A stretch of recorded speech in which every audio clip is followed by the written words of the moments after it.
Walk out the front door in any major American city, and you are immediately surrounded by thousands of tons of steel, glass, and concrete, stretching hundreds of feet into the air. When we look down, we see pavement. We treat that asphalt as the absolute bottom of our urban environment. But that solid ground is an illusion. The towering skyline above is entirely dependent on a massive, unseen machine operating directly beneath your shoes. Look at this cross-section of a typical city street. The moment you peel away the asphalt, you uncover a hyper-dense web of infrastructure. You have pressurized water mains, high-voltage electrical grids, sewer systems, and miles of fiber optic cables packed tightly into the dirt. In some places, this active layer expands into entire enclosed ecosystems. Take the Chicago Pedway. It's a sprawling network of underground walkways connecting dozens of buildings, businesses, and transit hubs, allowing pedestrians to bypass street-level chaos entirely. Every single day, millions of people interact with this pulsing subterranean machine. They pull electricity, they drink water, and walk through corridors below ground, often completely unaware of the vast scale of the system surrounding them. As surface cities expand and modernize, their underground networks have to evolve with them. But what happens to the massive infrastructure projects that lose their purpose? To answer that, we have to look back. Over a century ago, thousands of laborers carved massive transportation routes through solid rock and soil using the engineering capabilities of the early 1900s. Over the decades, economic priorities shifted. Trains were rerouted, new technologies emerged, and sections of these sprawling excavations became entirely obsolete. Access points were sealed off, leaving entire networks isolated from the surface.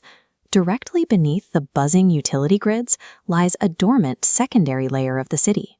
A quiet world, frozen in time, waiting for anyone willing to descend far enough to rediscover it. Go deep enough beneath New York City, and you'll find legendary ghost stations hidden right behind the walls of the active subway system. Millions of commuters pass them every day without realizing they are there. These abandoned platforms still feature the ornate tilework and grand architectural curves of the early 20th century. Today, they sit in total isolation, echoing with the sound of trains that never stop. Chicago has a similar subterranean history. In the early 1900s, engineers built an enormous network of freight tunnels beneath the city. The goal was to move heavy goods and coal directly into the basements of skyscrapers without clogging the streets above. Chicago operated 60 miles of this narrow-gauge railway system, hauling heavy freight cars through concrete-lined corridors long before the network was decommissioned and the tunnels were left to the dark. When maintenance on these deep environments stops, physics takes over. Groundwater slowly seeps through concrete. The constant moisture rusts the exposed steel. The walls crack open, and plant life takes root wherever a sliver of light penetrates. Abandonment is essentially a slow transition phase. It is the process of nature quietly dismantling human engineering in the dark. But an empty underground space rarely stays empty forever. When infrastructure is left behind, it is inevitably reclaimed by people seeking protection from the surface. Above ground, Las Vegas operates as a landscape of extreme wealth, luxury hotels, and bright lights. Below the casinos, a sprawling network of concrete storm drainage tunnels runs through the valley, built specifically to channel dangerous flash floods away from the Strip. For years, unhoused communities have sought shelter inside these exact tunnels. The concrete provides vital shade from the lethal heat of the Nevada sun, even though sudden rainstorms can fill the corridors with rushing water at a moment's notice. This desperate form of reclamation sits in stark contrast to the most highly funded and privileged underground shelters ever constructed, the secretive government bunkers built during the height of the Cold War. Take the famous Greenbrier Bunker in West Virginia. Hidden deep beneath a luxury resort, engineers constructed a massive, heavily fortified facility kept secret for decades. Its purpose was singular. If a nuclear exchange occurred, this structure was designed to house the United States Congress and keep the federal government operating underground while the surface burned.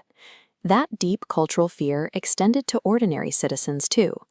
People packed canned food, bottled water and bunks into small, reinforced steel cylinders buried in their backyards, preparing for a reality where they might have to live out their lives isolated from the sun. Whether it is a person dodging the lethal desert heat or a government preparing for nuclear fallout, the instinct is identical. Across all social strata, humans retreat to the underground to survive.